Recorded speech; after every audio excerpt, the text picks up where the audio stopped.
Assalamualaikum warahmatullahi wabarakatuh. Diki Aditya di sini, dan kali ini kita akan sedikit sharing ya sama teman-teman semuanya. Bagaimana sih cara kita sebagai seorang tunanetra bisa mengenali seseorang? Nah, ini ada beberapa cara sih kalau kita yang sebagai tunanetra bisa memahami atau mengenali seseorang. Nah, langsung aja kita ke hal yang paling mendasar ya. Sebenarnya tunanetra itu penting ya, apalagi kalau kita sedang berhubungan sama teman atau sama seseorang, wajib atau perlu banget kita harus bisa memahami orang lain ya, yaitu dari segi ciri-ciri. Nah, kali ini saya akan sedikit sharing bagaimana sih cara tunanetra ya yang notabene nggak bisa melihat tapi bisa mengenali seseorang, gitu teman-teman. Oke, yang pertama adalah dari suara. Mungkin sebagian teman-teman sudah paham ya suara teman-temannya masing-masing ketika sedang berinteraksi atau sedang ngobrol. Itu dari segi karakter suara mungkin beda ya, walaupun ada yang mirip-mirip gitulah gitu ya. Kita bandingin 50-50 lah, 50 ada yang mirip, 50 ya nggak ada yang mirip deh gitu.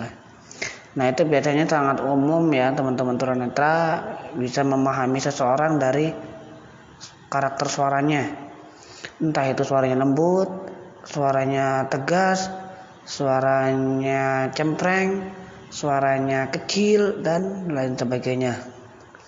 Itu mungkin bagi teman-teman yang awal-awal itu mungkin sulit ya.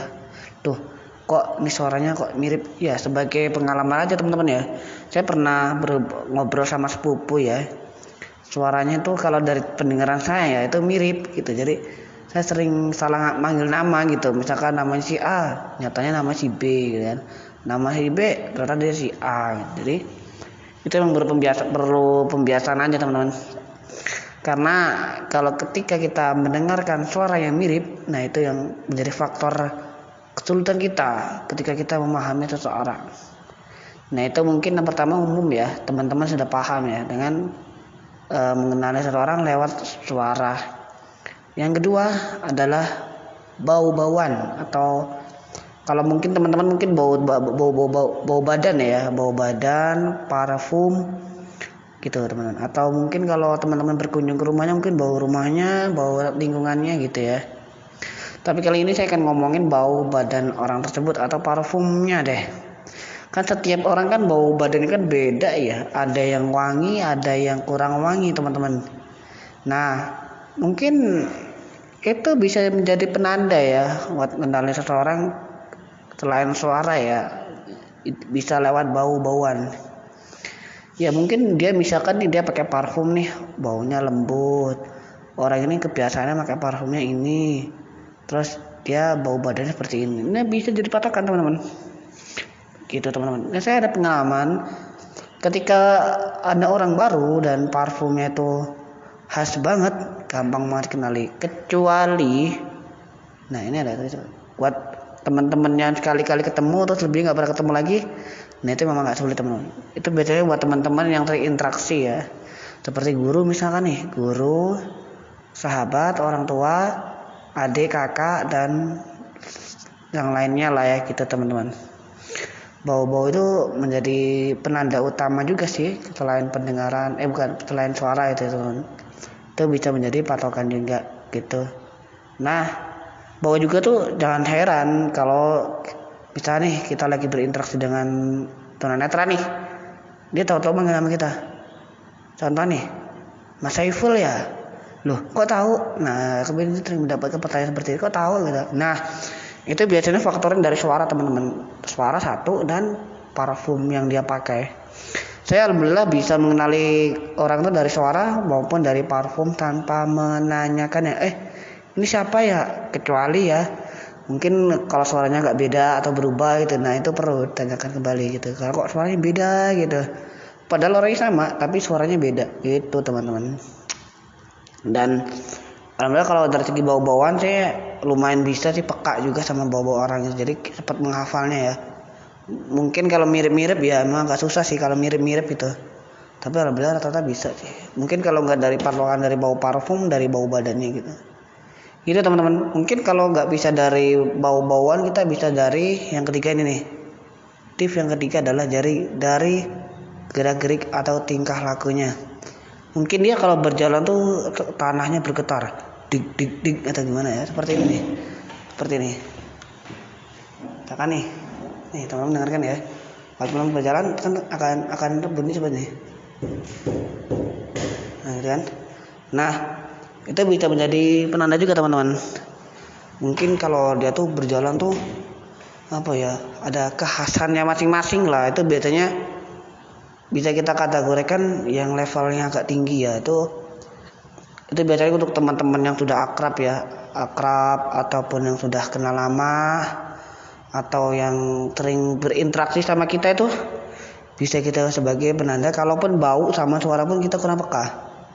Nah, itu mungkin gerak-geraknya ya. Misalkan nih gerak-geraknya dia sering nubruk-nubruk, atau yang sebagai ranter ya, sering nubruk-nubruk, ataupun ketika dia jalan tuh lantainya sering bergetar nih, misalkan nih.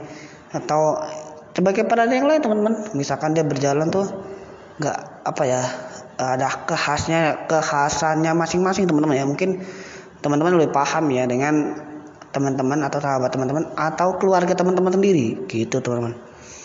Nah, sebenarnya kalau saya pribadi sih ya ngandalin 3 faktor tersebut, dari suara, parfum atau bau, dan gerak-gerik. Gitu sih teman-teman. Soalnya ya itu sih kalau yang biasa teman-teman tunanetra pakai untuk mengenali seseorang itu ya. Memang itu enggak, mungkin ada cara-cara yang beda sih, tapi yang umumnya aja ya emang itu sih yang teman-teman tunanetra seperti itu. Mungkin kalau yang ketiga ini, mungkin kalau yang udah paham badannya tinggal disenggol dikit, oh Ustadz Fulan ya, nah itu biasa menjadi faktor. Tapi kalau saya tuh jarang banget yang pakai yang ketiga, paling yang kedua sama yang pertama, karena saya orangnya jarang banget ngeraba seseorang ya. Walaupun saya tunanetra, tapi saya tidak pernah, kalau nggak terpaksa banget untuk memegang, kayak misalkan tuntun, tolong dong bantuin gitu, saya nggak pernah mau raba seseorang, dan saya nggak pernah mau kali raba gitu ya. Nah, itu karakter orang masing-masing beda-beda gitu teman. Jadi saya tuh orangnya nggak penasaran orang lain ya, mungkin wah ini badannya kayak apa ya, nggak perlu. Saya mah tinggal disentuh bagian tangannya, misalkan tangan, oh ini gemuk nih, oh ini kurus, oh ini sedang, gitu aja sih teman. Nggak perlu diraba-raba sampai atas bawah, itu nggak perlu. Itu menurut saya sangat berlebihan teman-teman. Nah, kita teman-teman ya, tips bagaimana sih tunanetra mengenali seseorang ya. Like kalau suka dengan podcast ini, like kalau tidak suka, dan subscribe channel ini supaya mendapatkan info accessibility lainnya dari channel ini, dan dukung terus dengan share ya ke teman-teman yang belum paham. Dan jangan lupa aktifkan lonceng notifikasinya biar kalian mendapatkan update terbaru dari channel ini. Oke, sekian aja. Dika di taman menurut diri. Wassalamualaikum warahmatullahi wabarakatuh.